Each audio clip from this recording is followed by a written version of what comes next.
right, it's October as we're recording this podcast, and October around Champaign-Urbana usually is the time people start asking the question, is it basketball season yet? And while they haven't tipped off yet, Illinois is about ready to start practice. Their workouts are in full bore, and Friday, October 1st, we have basketball media day for us locally, so we get to talk to all the players.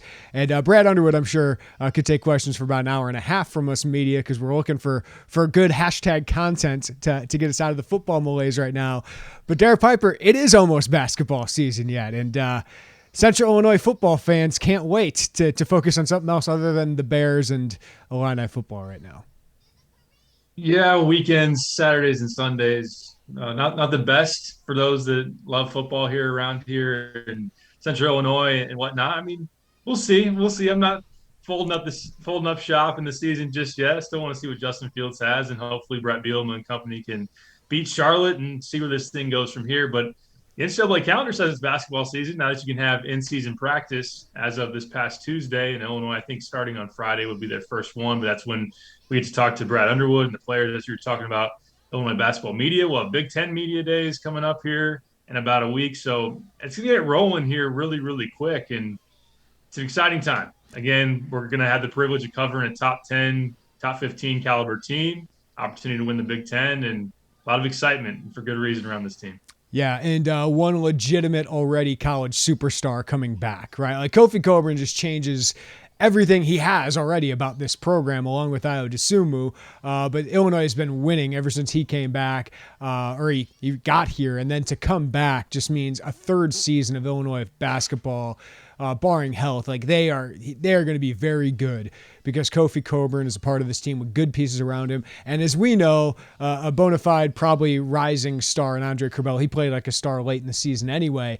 And then you get so many guys back, Trent Frazier, DeMonte Williams. And to have those two guys, Kofi and Andre, at Big Ten Media Days, it's just like rock stars. Like they are rock stars around here. I think people who watch college basketball, that's one of the most exciting duos in the country, Derek. So it sounds like there's not going to be a Midnight Madness, but it felt like if there's going to be a season to do it, it would be this one just because fans back. They didn't get to see this team last year, and most of the team outside of the legendary Ayo Dosunmu are back. Yeah, I was hoping they were going to have one of those, and there was some talk here throughout early on in the fall about weighing the decision to potentially have it, and obviously it could be used as a recruiting tool, as it's usually talked about. If you're able to do it right, if you're able to make it an attraction, something that's entertaining to watch, but ultimately decided not to do it. I don't know what the reasoning necessarily was. Maybe it was precautions with COVID still, or just maybe putting pieces together in terms of the event itself, but it doesn't take away from that excitement being there. And it's not many opportunities that you get a chance to really write your name in pen. I mean, some things could go wrong, of course, but writing your name in the top three of the Big Ten, you don't get to do that every year, no matter who you are in this league. So for Illinois to get a chance to do that, you mentioned a lot of the starring role guys, and then some other question marks like in Austin Hutcherson, Coleman Hawkins. We're getting a little bit closer to learning a little bit more about those guys and what they're going to bring this season. So let's tip it up and roll this season one more time. By the end of this podcast, let's go over our the rankings we submitted to The Athletic, because you and I kind of combine on it, and they do their poll. Since the Big Ten doesn't like saying this team's picked to finish last, we do participate in the Athletic poll, and we had Illinois, of course, very high in that. We'll go down that list because it's interesting, because I don't think the Big Ten's nearly as strong top to bottom, but is very strong at the top. I mean, the floor of this team, Derek, like you mentioned, top three, I agree with that. I think the top three is pretty clear with Illinois, Michigan, and Purdue.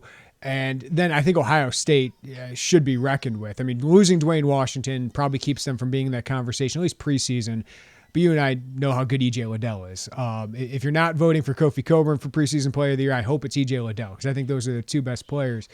But I mean, if things don't go right, if this piece doesn't work, I mean, obviously injury can change everything, but top five feels like the floor of this team in the Big Ten, given what they have. And of course, the ceiling is being possibly as good as you were last year going into the NCAA tournament. Certainly. Yeah, I think if you just lean on what you know about this team already, at the very top with two all Big Ten guys in Curbelo and obviously Kofi, and Kofi's going to be first team All-American preseason, and I would imagine that he finishes into that realm as well and have a chance for National Player of the Year. We know what Trent is. We know DeMonte, Jacob Grandison. Those guys have all proven enough to where we can feel good about what they're going to be. And then there are those X factors mixed in with Hawkins and Hutcherson and what's Omar Payne going to be? Alfonso Plummer, proven guy at the Power Five level, at least in a role player type of mode and a shooter off the bench. So as we talked about throughout the summer and this offseason, is just the depth is very encouraging. And then if some of those questions are just other supporting cast members click into place, and then also I think that Curbelo's jump shot is a huge thing. If that really comes along and he takes a noticeable step from year one to year two, that's a big part of Illinois being back in that realm of top 10 in the country and trying to win a Big Ten title. And this team, I know that it's been kind of the question all throughout the year leading up to it is, could this team be as good as last year? Could it potentially be better? No matter where you stand, they could go farther. Like in terms of the tournament, that's not really up for debate, I don't think. But yeah, I think it would be an injury or something to one of those top guys to really hit that floor beyond the top five. Because right now, I just don't see. I think it's three teams at the very top, and then a decent gap even between those guys in Ohio State. Yeah. The other thing about this team, it's just such an old team. Kofi's 21, turning 22, I think shortly. And then you have Grandison and Hutcherson. Like, we'll see what Hutcherson is. We'll talk about it. But 23 years old each. Trent Frazier's 23. DeMonte Williams is 23. Coleman Hawkins is in his second season now, which we know usually that's when a huge leap is made. This is just an older roster, Derek, that always seems to do well in the Big Ten. Like regular season, I think that matters so much just week to week to have those older teams. I haven't even mentioned Alfonso Plummer and Omar Payne, right? Alfonso Plummer's 23 years old, I think. So to have those guys even add to that's huge for guys who have been through these battles. When you think of how many teams are resetting, Derek, in the Big Ten, I mean, you think of like Iowa, Rutgers is really resetting with some of the losses they've had. I know they got Baker and Harper back, but like that bottom half that we talk about, some of those teams have really dropped down while Illinois is staying up top and just getting older. Yeah, even a team like Michigan State is looking for some people to step up into roles where you've lost Aaron Henry and you lost Rocket Watts. And I know they're hoping to be better than they were last year as a collective unit. But to that point that you were making, like how many times have we sat here in an offseason and said this freshman is going to be in the starting lineup and really needs to produce and needs to get past those growing pains as quick as possible, like an Io or like a Adam Miller and Curbelo, because you're going to rely on those guys. And you don't have to do that this year where you have, three that were in that 100 to 150 range and they'd be lucky just to crack the rotation, even just one of those guys. And that does show the depth. It does show the experience. And yeah, it's an older team. It's a team that, for the most part, has played together a lot, at least in terms of who you're expecting to throw out there in the starting lineup and to play major minutes for you. And if Omar can fit in and Plummer can fit into that mix, it's something that you feel really good about. Yeah, so Derek, I always enjoy the preseason, media day press conference from Brad Underwood. We usually go like 40 minutes, but there's usually a lot of hype around a certain player, and he drops a comp, whether it's Jason Kidd, Mark Smith, whatever it is. Who's the hyped guy? Is it Hutcherson continually? Because obviously he's pumping up that one through the John Rothsteins of the world, and Seth Davis. I think he's done that. Coleman Hawkins, we've heard it about. Alfonso Plummer, Omar Payne. Like, who is it? Who gets most hyped tomorrow? That's a good question because it has been at different points in the offseason, different guys. Right away in the summer, it was Hutch. And really, you hear around the program like one of the top players in practice, maybe sometimes most days other than Curbelo, the best guy out there. Now, that was when Kofi wasn't back in Champaign. Then late in the summer, it was Coleman Hawkins. We heard Brad Underwood say he's made as big of a stride as anybody, or has had as good of a summer as anybody in our program. And here in the fall, the whispers around the team is that Omar Payne's just been sensational and been fantastic. Now, how much is he actually going to get to play when you have a big guy in Kofi who's going to at least 25 minutes a game and probably 25 to 28? So Omar playing 15. I don't see him playing the floor a whole lot. So I think Omar will get a lot of praise But we haven't heard. Maybe Alfonso Plummer's that guy. Maybe it's his Yeah. turn because I know he's been shooting the lights out, and that's kind of his thing. So maybe Yeah. he's next up. Maybe in this cycle of hype. And I'm trying to think who he, as far as NBA comps or ones that will just make fans go, "Oh boy, here we go again." Looks like Steph out there, guys. I can't, Oh I right, can't believe it. I yeah. can't believe it. No, all right. Let's break this down a little bit. I mean, Omar Payne was such a key addition early in this offseason because if you don't have Kofi Coburn right now, like Omar Payne's playing 25 to 30 minutes a game, right? If he can stay out of foul trouble, but to have him and Kofi, that's the best. I know Purdue is loaded, but that is an unbelievable advantage against most teams. To have Kofi Coburn, and then, if he has a bad day, Omar Payne is a capable backup, at least a capable rotation player who's a rim runner, can obviously make plays at the rim. Brad has really been building up the jumper, which I have to see before I believe it because he hasn't shown it in real games. So that's where I go, okay, that's off-season talk. I'm going to wait. But like to have that rim runner, like that's an upgrade over Georgie Bashanishvili, right? Now, Alfonso Plummer, like the addition, you do have a small backcourt when he's out there, right? With Trent Frazier, Andre Curbelo, and him. But he does give you a scoring punch that you lost with Adam Miller had the capability of getting hot every once in a while, just wasn't consistent with it. But I don't think Plummer is going to be better than Adam Miller is going to be as a sophomore, right? So, but still, you added that piece, a different piece. What is your expectation for those two guys, Derek? Because obviously everyone else should elevate their game. We're expecting Coleman Hawkins to get better, Curbelo to get better. Even Trent and DeMonte can get better. But like, how can those guys take Illinois to the next level, or how could that maybe Illinois take a step back there? I think you said it with Payne in terms of his defensive impact in particular. When you look at last year, and Illinois was top 20 nationally in 2-point field goal percentage defense, I think second in Big Ten play at really being able to control the paint and protect the rim. And a lot of that obviously was Kofi and his impact when guards would get in there or challenging big guys to score over him. Now we saw when Georgie would be his replacement at the five, it was easy for him to get back down by some bigger centers or just not being a guy at 6'8", 6'9" that could block shots. Well, Omar Payne can really cover a lot of ground defensively. He's really, really long. I think Fletch told me his wingspan 7'6", and he's got a great vertical. So he's going to be the best rim protector that I think that Illinois had since Brad's been here. I would say definitely that he's had since he's been here. Not that Kofi's I think sometimes we get wrapped up in block shots and rim protector. I think you can be a rim protector without blocking a ton of shots. And I think Kofi's done that. But Omar is going to really be able to help Illinois take that step up even farther when Kofi's off the floor and protecting the paint. Yeah, you know what? Like I'm thinking of like a comp to him, like the low end of what it could be. Remember, was it Marcus Thornton? Or who was the big man at Michigan State? Long, skinny, pogo stick. But every once in a while, he'd come into a game and like dominate. Bingham, yeah, Marcus Bingham. Yeah. Like he'd come in and like he just dominated a game defensively for a couple minutes because he could just block a shot so easily. If he can provide that kind of role for Illinois, and I think Illinois' expectations are even higher for him. Yeah, I mean, if you talk about rim protector, probably the best since my guy Nana, right? Like, Yep. and offensively, I think they have similar questions. But boy, to have that as your second guy, I don't know if he's good defensively as Nana, but and probably a better athlete. But that's a huge advantage coming off the bench.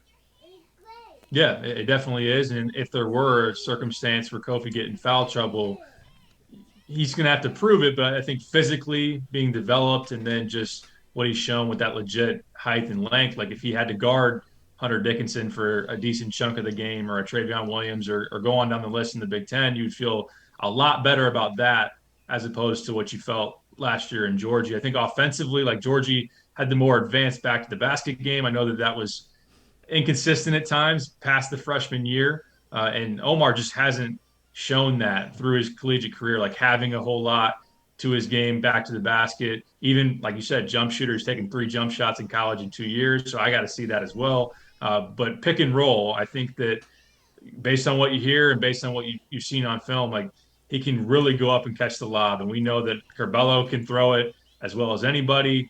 And that's going to be something that you would think he could get, 3 to 4 buckets a game, at least just being able to catch lobs or even just, adding a putback as well. Yeah, Kofi had 78 dunks last year, which is probably more than we saw in the entire John Gross era. And probably Bruce He's Weber era combined. Like it's unbelievable what Kobe does. Like this season should set the record with dunks because I'm thinking of Andre Curbelo feeding both those guys. Like Curbelo should be able to get Payne some easy offense at some point, whether it's a lob or whether it's dicing through the paint. And on the weak side, there's Payne for an easy dunk. Like, and he can do that, right? Like so that's my expectation for him. Derek is just make an impact at the rim. Anything else seems like a big bonus. But how about Plummer? Yeah, with Plummer, I think you said it with Adam Miller taking a step up as a sophomore, which would have been fully expected. And when you lose Io to have, not that he would be the go-to scorer with Kofi, but in the backcourt, he would be viewed as your go-to scorer. And you would expect that guy to really step up. Plummer's a little bit more of a supplemental catch and shoot type of guy. And on that note with catch and shoots, you look at Miller last year as a catch and shoot guy. He hit a number of threes, but he wasn't necessarily to use the word elite, as Brad likes to say.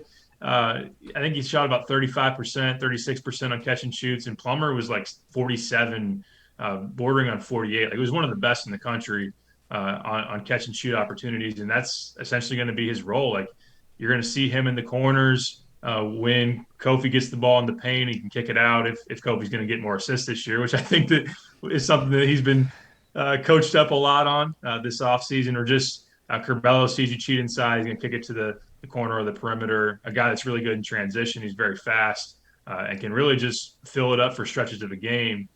So I think that's something that we can definitely predict out of him and expect him to shoot, 40% from three and be a high volume 3-point shooter. But defensively, I do have some questions. Like, Yeah. I think that you do like that he's decently strong for being a smaller guy, and because he's been in college for a while, he's an older guy. But if he has to guard threes, like if you are going to go with Curbelo, Trent, and Plummer, Plummer probably be the guy you got to guard the three, and that's going to create some mismatches. So I think you're going to you have to pick and choose how you want to play him and what lineup combinations you want him in. But overall, I think that instant offense when he's on the court is something you're definitely going to be expecting. Yeah, I feel like this team could be even more dangerous offensively, Derek, just explosive with their 3-point shooters and the pace they can play with the guys they have. Defensively, I'm interested to see how they change, but I'm looking at like the KenPom stats. I'm making my call. I think the biggest changes of these KenPom stats could be 3-point attempts per field goal attempt. They were 320 last year out of 355, whatever Division I teams. 30% of their field goal attempts were 3-pointers last year. I expect that to go way up. Like, it would not surprise me if they're top 100 in the country, certainly top half. Defensively, how do you see them change? I mean, obviously Kofi, when you have Kofi, you're probably going to do something similar. But do they get more aggressive on the perimeter with guys like DeMonte, smaller guards, trying to force turnovers? Because they didn't force a lot of turnovers. They were really good defensively last year, but they didn't force a lot of turnovers. That would be one area I think they change. But when Kofi's your center, you're probably going to continue to do what you did last year. Yeah, I still think the goal is going to be the same in terms of pack line type of principles, not gambling too much. I mean, Right. you give Trent Frazier the freedom to go after a steal if he sees the opportunity. I think that Plummer would be the same way, and maybe there are some different lineup combinations where you play a different style. I think when Omar Payne's in the game, maybe you're doing some different things in ball screens. Maybe you're switching. Maybe you're hard hedging. Maybe when you play a smaller guard lineup, you are pressing more on the ball handlers and the passing lanes to try to get some steals. So maybe just having the variation of different things you can do defensively is something this team will have versus last year where it was pretty standard. And I mean, look, they were very good on defense last year. So changing anything wouldn't necessarily have to be the case. But you think about, Adam Miller wasn't like a huge guard, but he was 6'3" and had some length to him. And obviously, Io was very long and could get in passing lanes and everything. So if you're going to not be as long on the perimeter, maybe you would dial up the heat a little bit. But I think overall, it's pretty much the same goal, and still having, like we talked about, Kofi in the paint, Omar in the paint. If people are going to go in there and try to score, you feel pretty good about being able to contest. All right, Derek, can I give you some rapid fire questions before we get to recruiting and our Big Ten rankings? Let's do it. Kofi's stat line, points and rebounds. Oh, crap. 20 and 12. Wow. See, I 2011. do think the rebounds are going to be higher than people even expect. The points I'm interested in, because does he play long enough? Do they feel like they have to play him 30 minutes with Payne? Like, does he go under that? There's only 4 guys in the last since 1993 who have averaged 20 and 10. I think we've gone over this list before, but it was Daniel Toro was the most recent, Chris Humphreys, Evan Eschmeyer, and Glenn Big Dog Robinson. So that stat line, I'm wondering if he gets to. The points, I think, are harder for him probably than the rebounds. It'll be interesting. All right, who starts the season at the 4? Who ends the season at the 4? You're going to start Jacob Grandison at the 4, and I think you're going to end the season with Coleman Hawkins at the 4.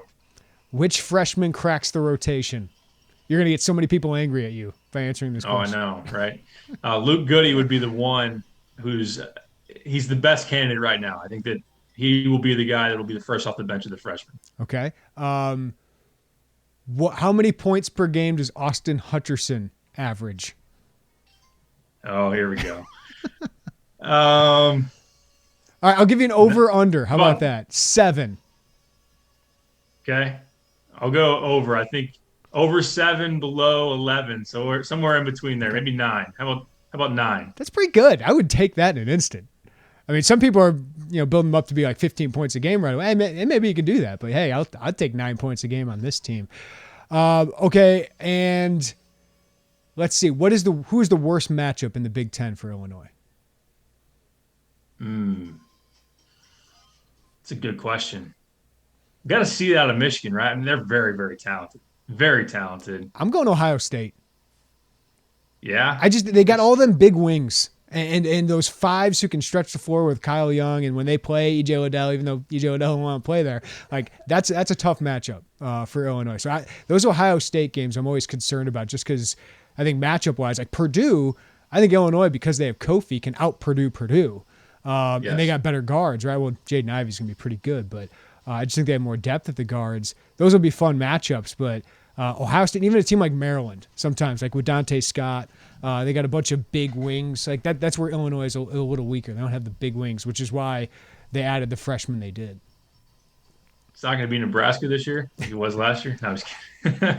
I think Freddie's boys will be a little bit better. We'll talk about that here coming up. Derek, recruiting, let's get an update. What is Illinois going to add in 2022? It was a great start, been kind of stalled out ever since then, and also a big recruiting weekend for them in state with some younger guys as well. And we'll get to our order of finish in the Big Ten, our rankings heading into the season as well. That's coming up next on the Illini Inquirer podcast. Paramount Plus has Serie A, Italy's top soccer league. Welcome to our Serie A coverage. Tune in to catch world-famous clubs like Juventus, Inter Milan, AC Milan, Napoli, and more. Stream every Serie A match live all season long on Paramount Plus. Hey everyone, it's Lisa Roman, host and analyst on Attacking Third, a CBS Sports podcast covering the United States women's national team, the NWSL, and so much more from the world of soccer. With episodes 3 times a week, we're giving you the best analysis, commentary, and news with guest analysts and player interviews. The NWSL standings are so close as the regular season comes to a close and the NWSL championship is around the corner. Attacking Third covers it all. The U.S. women's national team friendlies and the final matches for U.S. star Carly Lloyd before her retirement. Plus, news from NWSL expansion clubs Angel City and San Diego. Listen to Attacking Third anywhere you find your podcasts. And we're also available on YouTube. You can watch all of our episodes, plus extended NWSL highlights on youtube.com/Attacking Third. All right, Derek Piper, great guards. That's no longer a problem. Illinois continues to add them. Jaden Epps coming in next year. Sincere Harris coming in next year, assuming they sign, which they will in November. But nothing since then. Nothing since that nice, surge in the summer there with Chester Frazier.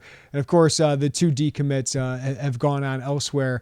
But where are we at here in the class of 2022? Because this is a time a lot of guys are committing, a lot of visits happening, and we're about a month and a half away from the early signing period. So just get us up to speed on where Illinois is at in the class of 2022.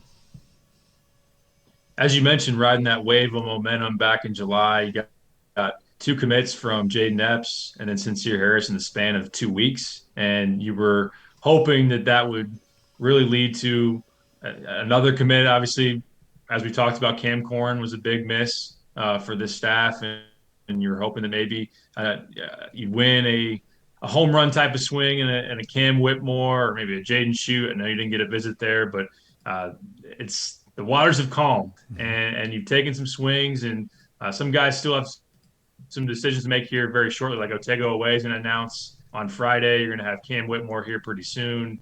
Ty Rogers is going to have to wait a little while longer. As we talked about here within the last month, the board has thinned out here recently. You have Cam Whitmore, who's going to make a decision here pretty soon, and Illinois had to shoot your shot with that type of a talent, being from around Baltimore and his relationship with Chester. But it's tough with only being a 2-hour drive from Villanova and all the success that they've had, and they've won 2 titles in the last decade. They're the odds-on favorite to be able to secure his commitment. Otego Away, that's one you got in late. So did Oklahoma, which there's been some buzz that they're going to be actually the pick. But Penn State has also been pretty strong for a while. So I think it would be Oklahoma or Penn State. I've heard Oklahoma here recently, nothing for sure. It's not going to be Illinois. I know that for sure. And then Ty Rogers, where you're hoping that's Tim Anderson's big first splash and his arrival as a recruiter and what he can do. And as we talked about before, the Mean Streets connection, that's something that is definitely at play here, but you're going to have to wait this thing out. He's got some big visits coming up. He's at Michigan State this weekend. He's got Memphis on the schedule. He's got Alabama on the schedule for visits. All 3 of those programs recruit pretty well. So that's going to be difficult, to say the least. But I think they have done a good job with him. It's just whether you can sustain these next couple of weeks against those other big players. So beyond that, you don't really have any headliners. If you miss on Whitmore Away and Rogers, I'm not saying you're missing on Rogers. Rogers would be the one of the 3 that you still have a decent shot at right now. But I would understand why some people are disappointed in the missed opportunity of having the really early success with the 2 top 100 guards and not being able to parlay it with another big get in this class, if that is ultimately the case. But if you have to go to the transfer portal for some other pieces, it's not the worst thing in the world for a team that's supposed to be pretty good.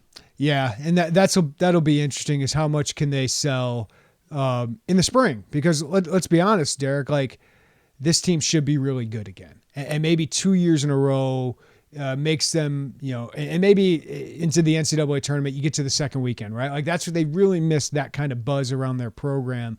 But obviously they've been able to get talent, and they're still adding talent. You get Omar Payne for several years. You get Jaden Epps and Sincere Harris, and you probably don't get Kofi for a 4th year here. But Curbelo, there's a decent chance he comes back for a 3rd year. I'm not saying he will, but you could get him back, and that's another really good season with all the guys that you have. And if Austin Hutcherson's really good, you could have him for another. You know what I mean? Like, so you could still build on that. Plus, the staff has been pretty good in the spring, right? Like, they've found guys that are pretty impactful in the spring, and if they can sell that, if they can find some guys, be able to capitalize off another good season, that'll be pretty interesting to watch. Plus, as you said, the transfer portal just completely changes everything, because last year they get RJ Melendez and Brandon Podziemski in the second half of the spring, and now if you can add more guys, and if Kofi does move on, what a sell that is to another center prospect or a 4 prospect, if they can finally land the 4 prospects that they really, really want.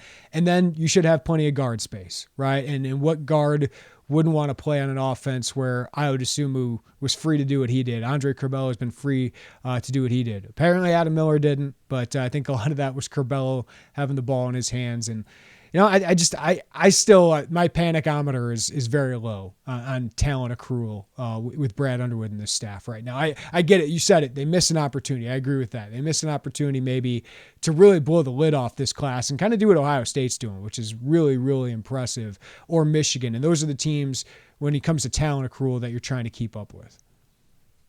Yeah, I agree with all that. And this has been a team that the last 4 years, you've been in the top 5 in the Big Ten recruiting rankings. I think 3 of those. And it was 2019 was the one exception. You did have Kofi in there. So I think that while you didn't have maybe the full collection of the pieces to put you up there, you did have what's likely going to be a 2-time first team All Big Ten type of guy. But Yeah, as you were talking about, and we're looking at filling roles and filling needs, and the big man is of course going to be one where you do feel good about Omar Payne. You're going to want to add more depth, and if you do it with another kind of veteran in college, an older guy to pair with Omar Payne, that wouldn't be the worst thing in the world. I know they do want to add a longer term big man and find that solution, even if it is more of a developmental piece. And we can talk about some of the guys they've offered here recently. They've offered a couple of those. William Berg, uh, being from overseas, and Illinois and Purdue are his two big offers right now. And then,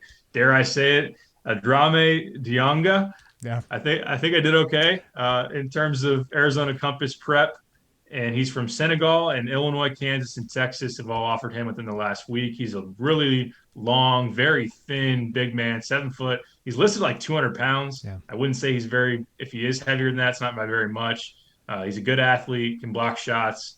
Uh, that is something that they're interested in adding. And then, of course, would that guy, whether it be Berg or Dianga or whoever that is, would that be your second big man behind Omar Payne? No, not necessarily. Yeah. I think you'd still be in the mix in the portal. But with your two guards, you lose Frazier, you lose Plummer, you lose DeMonte. You look at DeMonte's role, kind of that tougher two-way guard. I think they looked at Oweh being that. And if they're not getting him, like finding that in the portal is something that's obtainable. I think they can do that. And like we talked about, just the amount of talent that's in the portal in the spring, and for a team that's going to have a lot of success. And if Curbelo says, I'm going to some point guard and saying, hey, we got Jaden Epps, the freshman, who's really good, but we need someone who can be in that mix and maybe play 20 minutes a game or maybe even be our starter, that would be very attractive. Yeah, I think when it comes to high school kids, Derek, as you said, developmental big at this point, because there's not a guy I think who's going to come in and be the number 2 center you want. I would think so.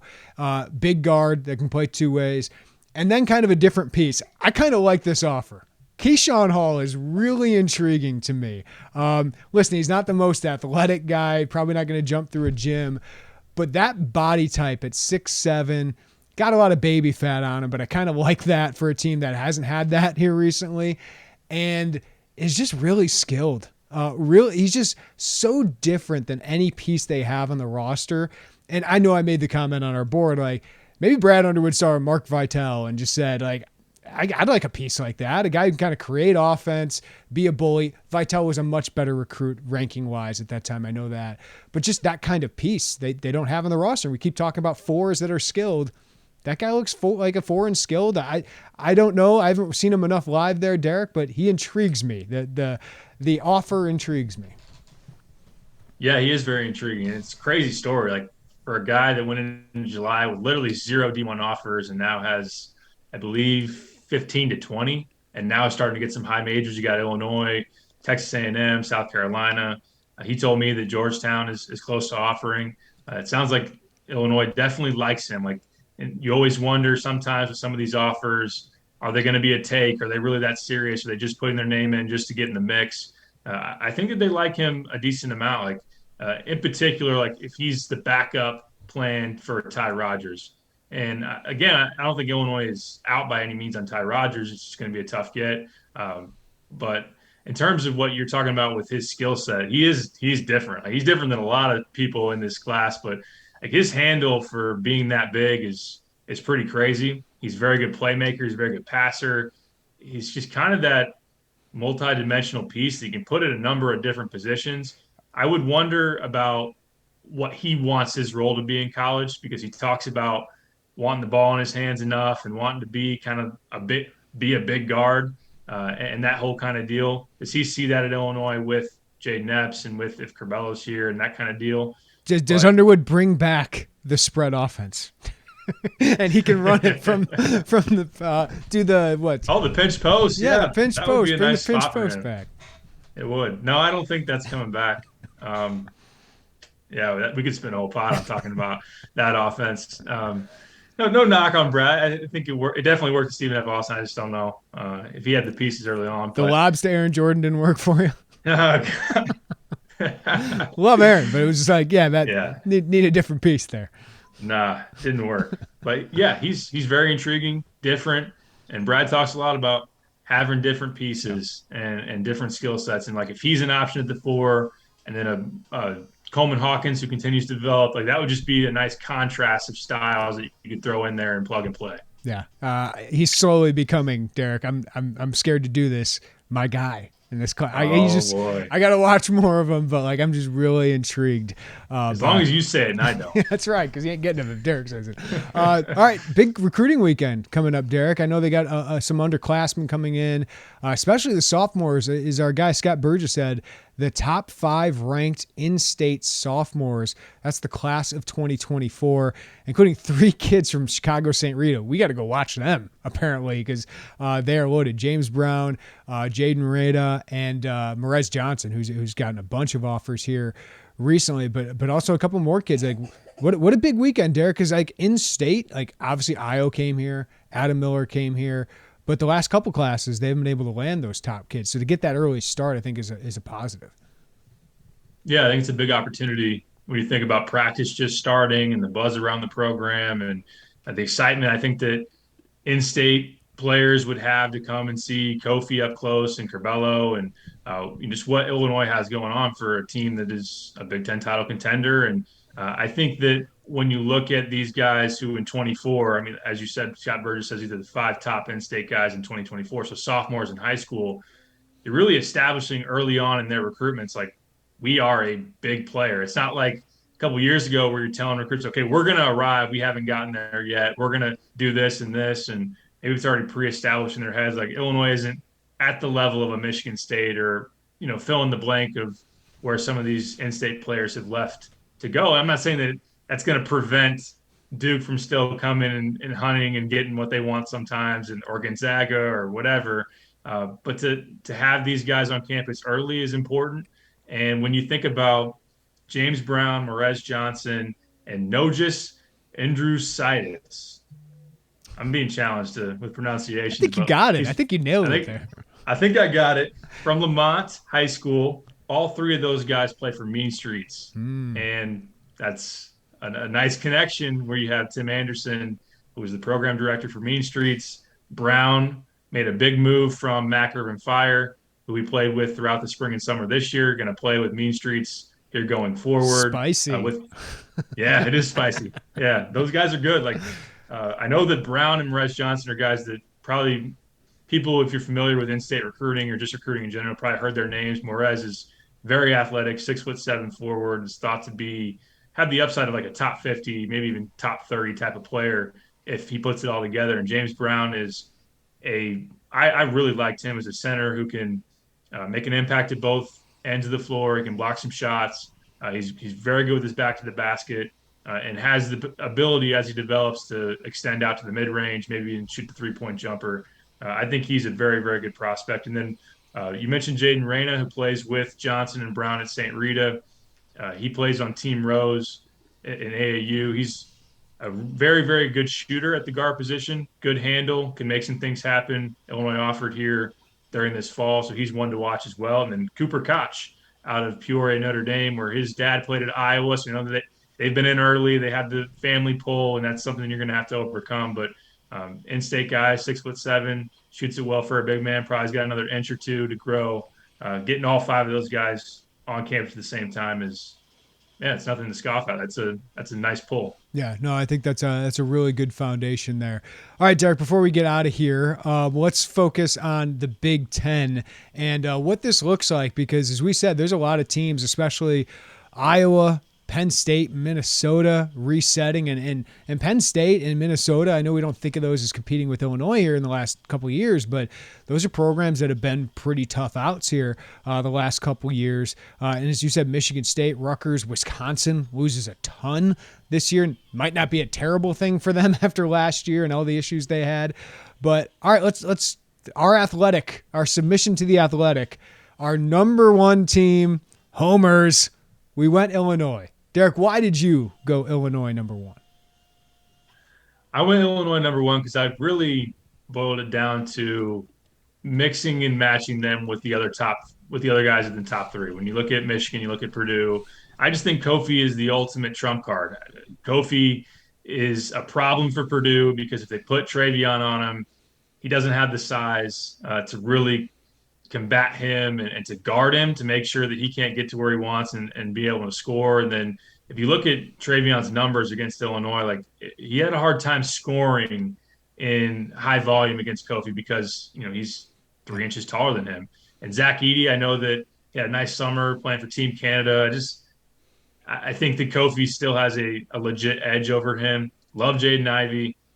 And they have a lot to talk about in terms of, you're talking about an older, now it's considered an older team, a veteran team, great coach in Matt Painter. And then you look at Michigan, I think that the fact that they have just a lot unproven in their freshmen, like they have a ton of talent. Caleb Houston coming in is a 5-star on the wing who can really, really shoot it. You already obviously know about Hunter Dickinson. I just think that some of those other young pieces, I would lean towards the Trent Frazier's of the world, the Curbelo, who's played in the league for a whole year. I just trust Illinois' depth more and more of their veterans against what Michigan has, even though I think that it's going to be a heck of a race. And if Michigan figures it out sooner rather than later, they could be really tough. Yeah, I agree with everything you said there, Derek. The reason I picked Illinois is because I think they're the best regular season team. And I think it's mostly because of Kofi Cockburn and just the veterans they have. I agree with you. Like, I'm between Illinois and Purdue because I think those are the two best regular season teams, most battle-tested.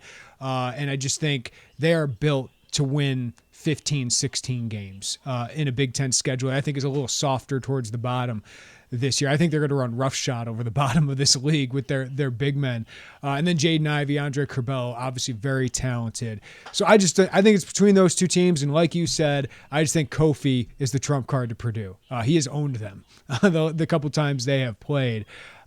Michigan, I think, could be the scariest team in the NCAA tournament. So Michigan, if there's a Michigan fan listening to this, I think your team is really good, despite the animosity between these two programs, which I love that this is now a rivalry. I think Juwan Howard's a heck of a coach. I had questions about it year one. Last year, I was really impressed by him, including the NCAA tournament run. They are going to be scary, but I think they'll go through their pains, right? And I think guys like Trent Frazier, DeMonte Williams, I think are going to have an edge. Obviously they can be taken advantage of, maybe with the size that Michigan has, the athleticism they have. But I just think during a regular season, those guys are a little bit better. To be honest with you, I thought about Ohio State over Michigan, even though Ohio State without Dwayne Washington, I don't know if they have as much firepower, but that's another veteran team. With E.J. Liddell, who everyone knows I think is ridiculously special, and just a lot of depth. He's got a lot of wing players, and he's recruited good talent. I think Chris Holtman's a heck of a coach. So I think those are the top four. I wouldn't be surprised if one of those teams won and one of those teams was 4. I think Illinois and Purdue are probably the safest bets there, but that's a really good top 4 in the league. And then you go, Derek, to the next group, which I think is Maryland, Indiana, Michigan State. That's the order we had. I might have had Maryland in the range of 4 if they would have gotten everybody back, but they didn't. And then Indiana, Mike Woodson's done a heck of a job getting some talent there and keeping everybody there. And then Michigan State, I just never count out Tom Izzo. So what do you think about that group, the Ohio State, Maryland, Indiana, Michigan State group? Yeah, I agree with everything you said as far as that being the next tier. Maryland had an opportunity if they would have gotten Morcell back and Wiggins back to be able to be up in that kind of top ranging group. I know Andy Katz had him as number 1 in the power rankings at one point this offseason. That was before Kofi was coming back and everything sorted out. But that was a missed opportunity for them. I still think they'll be tough NCAA tournament type of team. Indiana, can they get Christian Lander to be what he was as far as a high school prospect? That's a big thing for them because they do have some good other pieces with Trace and with Race Thompson. Miller Kopp's a role player that can maybe benefit from a change of scenery. They got some decent pieces. If I could take a piece from another team in the Big Ten besides like E.J. Liddell, besides Stars, like Race Thompson would be very high up. Like, I love watching that guy play. And there's games where I'm like, that guy's making as big of an impact as Trace Jackson Davis. But I agree with you. Do they have a guard that can go get a bucket? And there's a lot of pressure on Christian Lander to be that. Yeah, Race gave Illinois some problems last year in terms of the matchup of the 4. He's athletic. He plays really hard, can rebound. But that is what Indiana has lacked. And I think 3-point shooting, just like perimeter scoring throughout the Archie Miller tenure was really lacking. It was something they didn't have. And that obviously led to his demise. And Michigan State, like you said, never count them out, but they are leaning decently heavy on like a Max Christie to really pop as a freshman. And then he's capable. I just think that is a lot to put on a freshman's shoulders. I think that's kind of maybe one of the differences between, some of those older veteran teams like Illinois, Purdue, even Ohio State versus a team like Michigan State. All right, then we had, I believe this would be the next tier, Rutgers lose Miles Johnson, which I think is a huge loss. But I like the way Pikel's teams play. You get Harper, Geo Baker back, Omarui, right, should take a step forward. Wisconsin, I don't know. Like, I like Jonathan Davis, right? But I don't know what else is besides Brad Davison coming back for an 18th year. And then Iowa, Bohannon's back again for an 18th year. And I love, their sophomore forward who is really, really good. Keegan Murray. Yeah, Keegan Murray. And you get the McCaffrey brothers back, and they got a transfer in Philip Rebecca. But this is starting to get to the group that NCAA tournament seems like a toss-up at best, and I probably have them on the other side of the bubble. Like, I don't see the Big Ten getting much more than 7 teams in the NCAA tournament. And this is kind of the crew where I think it's the cutoff. I think they'll be in the race. They'll be in those, last 5 in, last 8 in, but I just don't know if they have enough firepower to get in. Yeah, Iowa's probably going to need Bohannon to score 20 a game with what they've got going on there and just the losses they had. I don't like Wisconsin at all, which I know that you could say that in different off seasons and been dead wrong. I would be completely shocked. I think the shock value, if they somehow found their way into the top 6 in the Big Ten with what they have, it would just be mind blowing. But yeah, because they obviously had issues, Derek. Like, and maybe the reset of all that, they're better because they're just more together than they were last year. But Micah Potter was a good player. Trice was a good player, and you're losing those guys. So, Davison, Davis, Tyler Wall, Ben Carlson. I mean, these are such Wisconsin names, by the way. But that's what is that? I don't know what that is. So we're gonna learn a lot about Greg Gard this year, I guess, more so. It's not going to be good. I feel it's not going to be good. And Rutgers losing Miles Johnson and Jacob Young are 2 big losses for them. Otherwise, there are pieces on that team, obviously with Harper and to a lesser extent Baker that you still like. Paul McCahey. Don't forget about him. Even lesser extent, yeah. All right. There's metrics, Derek, that are very high on Northwestern. A lot. Everything's coming back, basically, for them. So I guess that's probably why. But, how much better can they get? Like, Boo Buie, Chase Audige, Pete Nance, Robbie Brand, Ty Berry, Ryan Young. It's just is there enough talent there? Is there enough to compete in the Big Ten and eke out 8 wins, 9 wins? I find that very. Maybe they can against the bottom of this Big Ten that we're talking about. That seems pretty vulnerable. Maybe for teams that aren't going to just eat them alive in the paint. Yeah. I think that's when you have Young and Robbie Barron down there. Like, Pete Nance is a nice piece. I think that he showed, as far as offensive game, stretching the floor a little bit and being able to do some different things. He's a good athlete. And they have a couple of good guards, like Bowie's good, and Audige. Bowie was very inconsistent, though. So inefficient guards, kind of chuckers. Yeah, that's my problem. If they had a guard who was efficient, if they had a McIntosh or Dimitric Trice or something like that. Yeah, if they had that kind of player, I'd feel a lot better about them. It just sometimes those guys look like real chuckers. Yep. All right. Not working for them. Yeah, and then the bottom. I think it's pretty clear these are the 3 teams at the bottom. Nebraska, though, I think they're getting better. Hoiberg obviously starting to get talents, and the McGowan boys will certainly help them. But then Penn State, our boy Brian Snow out there now, and I like their coach, Shrewsbury. I think he's going to do a really good job. But that whole roster is basically resetting. And speaking of reset, does Minnesota get anybody back from last? I don't think there's anybody. Can you name a Minnesota player?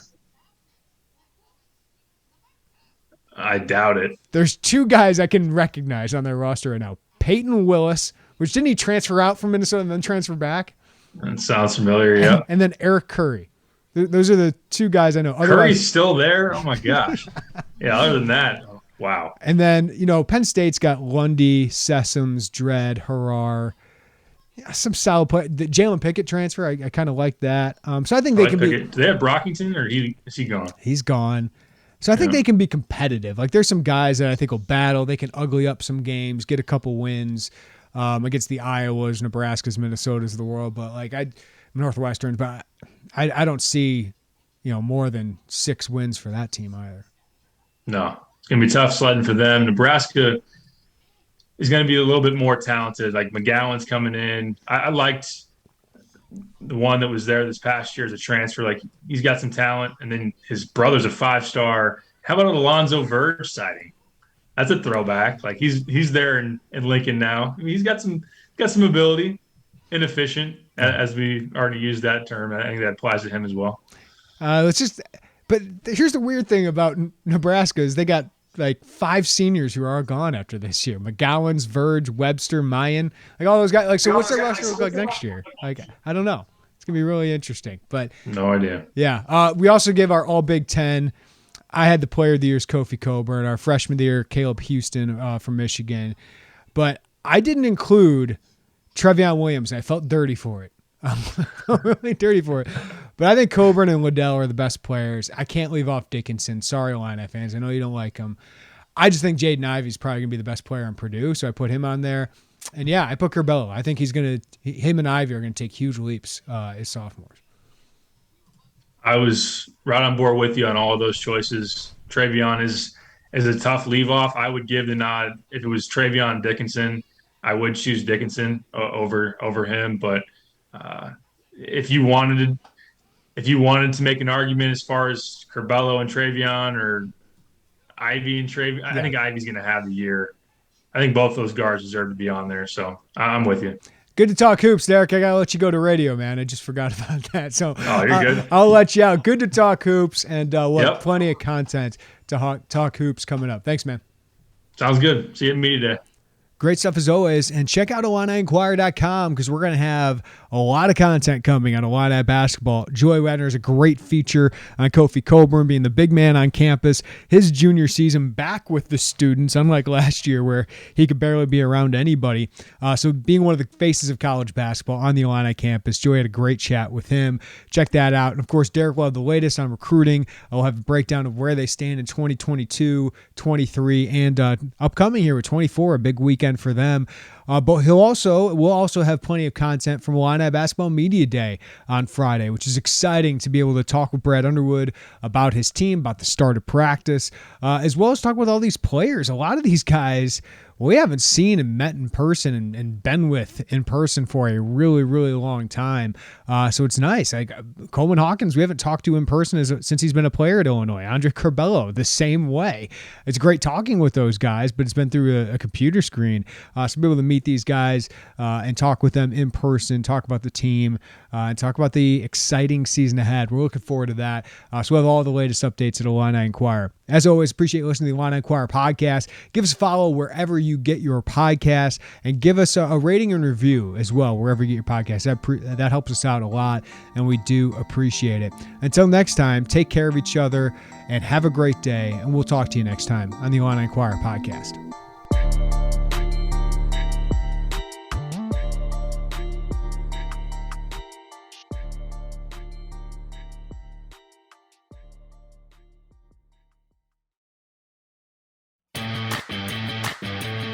In the new Paramount Plus original sports documentary, journalist Guillem Balage navigates a UEFA Champions League season unlike ever before.